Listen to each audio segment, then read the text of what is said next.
সূরা আল Balad আয়াত ১ লা উকসিমু বিহাযাল Balad.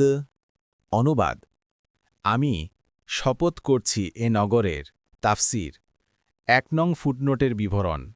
এ সূরার প্রথমেই বলা হয়েছে লা শব্দটির অর্থ না, কিন্তু এখানে লা শব্দটি কি অর্থে ব্যবহৃত হয়েছে এ ব্যাপারে দুটি মত রয়েছে।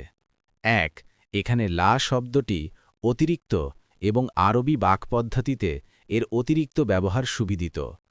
তবে বিশুদ্ধ উক্তি এই যে প্রতিপক্ষের ভ্রান্ত ধারণা খণ্ডন করার জন্যে এই লা শব্দটি শপথ বাক্যের শুরুতে ব্যবহৃত হয়।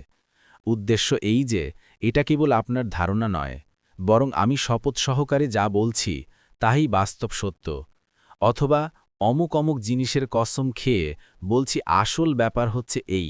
দেখুন ফাতহুল কাদির ২ নং ফুটনোটের বিবরণ। আল বালাদ বা নগরী বলে এখানে মক্কা নগরীকে বোঝানো হয়েছে। ইবন কাসির সূরা আত-তিনেও এমনিভাবে মক্কা নগরীর শপথ করা হয়েছে এবং তৎসঙ্গে আমিন বিশেষণও উল্লেখ করা হয়েছে।